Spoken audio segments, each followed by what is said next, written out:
Hello YouTube, it is your boy B3 back with another kicking graphic novel review. I said we'd have more Venom related stuff, and we do. Last time we did King in Black, and today we're doing one of the tie-ins, King in Black, Planet of the Symbiotes.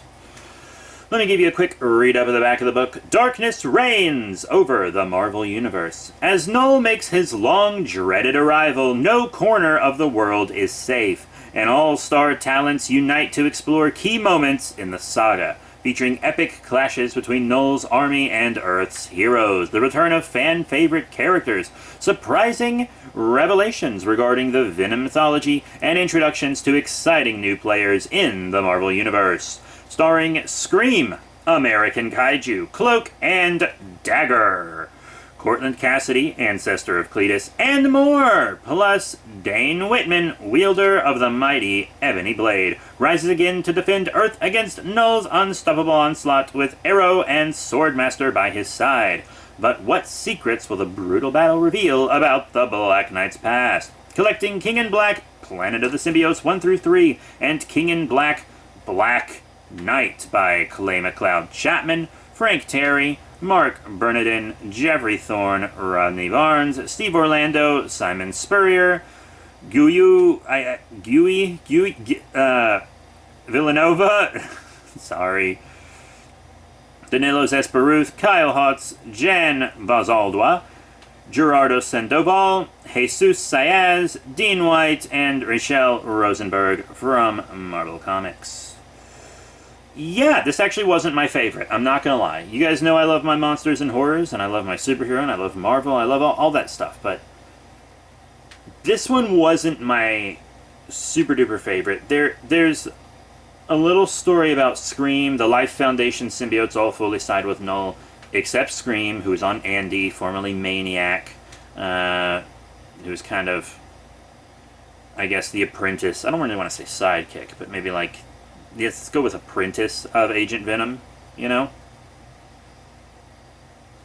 And that's pretty dank. That's really dank. So, you know, she fights her siblings, defeats them.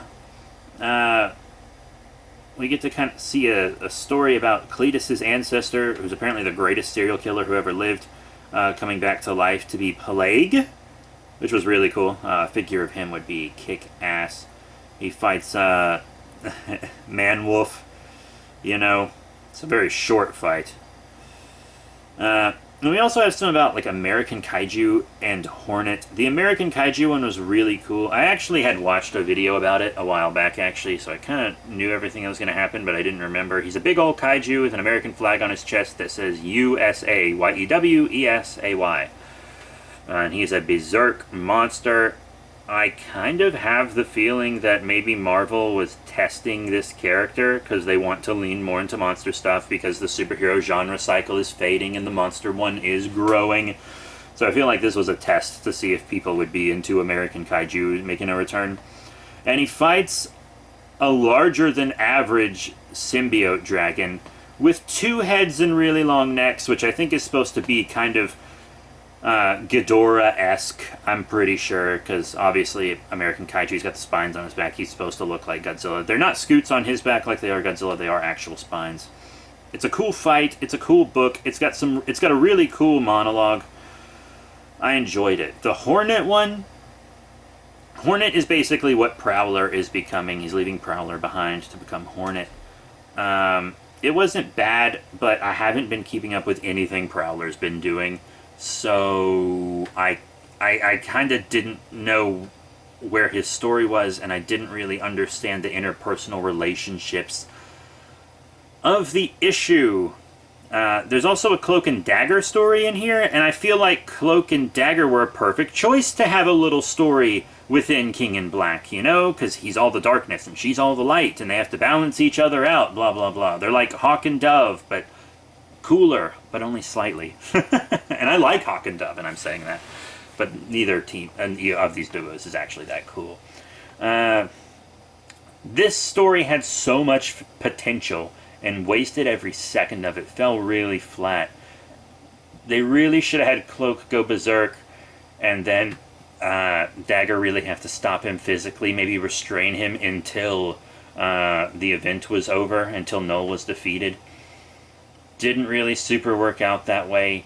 He kind of just... She was like, you don't have to let this darkness corrupt you. And then he didn't let the darkness corrupt him, and that was it. And I was like, that's all? That's it? It just ends like that? That's stupid. It was a waste. It was an absolute waste. They were a perfect choice of characters for this event, and I feel like they were wasted. I really do. The next one is Toxin. We have a new Toxin now.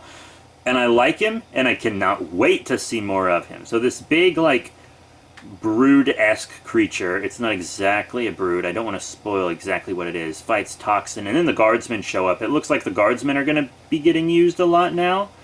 That makes me happy, because I remember the guardsmen from when I was a kid reading comics, and I thought they were really cool. They're fighting Toxin, but then it turns out, what? Toxin is a kid? Not like a little kid, like a teenager, but like on the younger end of being a teenager, and Toxin's his buddy. And his dad is one of the guardsmen. And I was like, holy shit, I cannot wait to see where this goes. I absolutely cannot wait. I think there's some Toxin stuff in Extreme Carnage. Can't wait for that trade to drop. Then we have the Black Knight one-shot. Wasn't a super big fan. He just is kind of called upon by one of his ancestors to take his cursed sword and fight a dragon symbiote. And the sword seems to be one of the few things that can hurt them.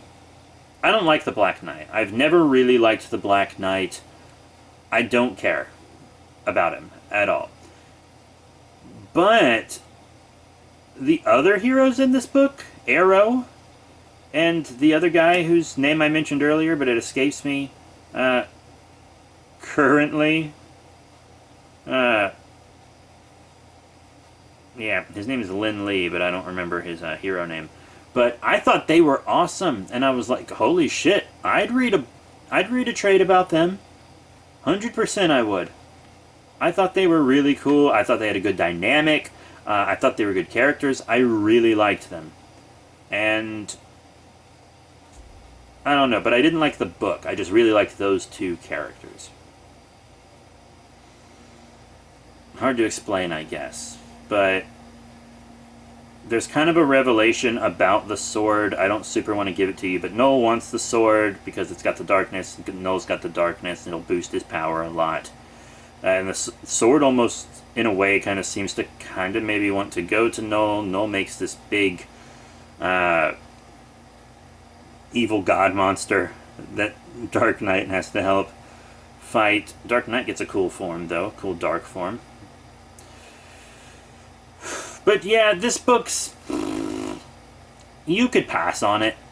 If you're reading King in Black, honestly, you could pass on it. Because they've built Scream up a lot, and I feel like they did almost nothing with her.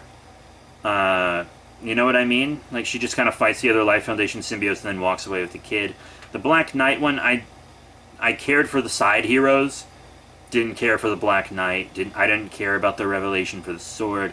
I just didn't care. And I just don't like the Black Knight as a character. I just don't. I'm sorry. But the Toxin story was really good. A great setup for our new Toxin. Toxin's been missing from the Marvel Universe for a while. So that was really fun. The Cloak and Dagger, a lot of wasted potential. Hornet, you kind of have to have been keeping up with Prowler, which I haven't. I might have appreciated it more if I was, because it wasn't poorly written. The American Kaiju one was cool. It was basic. It was a pretty basic story. That being said, it was cool. It's a character we don't see much. I think that at least is interesting. And it was drawn really well. I thought the art in that one was really good. I know I have a Kaiju bias. I know I do. I kind of liked the Ravencroft one with Plague. With, you know, kind of the lethal protector heroes for hire characters were there, like Misty Knight. I mean, the books, it's not bad. It just feels like a lot of the characters either should have gotten their own one-shot or just been left out because it's two characters like sharing a one-shot, two stories, but they aren't one-shots because it's 1 through 3. But you get what I'm saying. It's 3 issues and it's like 6 stories, and it's just not enough time to tell a really intriguing story. The Toxin one is just a setup, and that was really the only one that I thought was actually good. Like, by itself, standalone, good. But that's it for King in Black, Planet of the Symbiotes. The main event book and the Venom run are fantastic, but this book, if you don't want to read every tie-in like I'm trying to do, you can skip it. You can skip the Planet of the Symbiotes trade and the Black Knight issue. You can skip them. You can. You just can. But that's it. Thank you all once again for your support, and I'll see you all next time.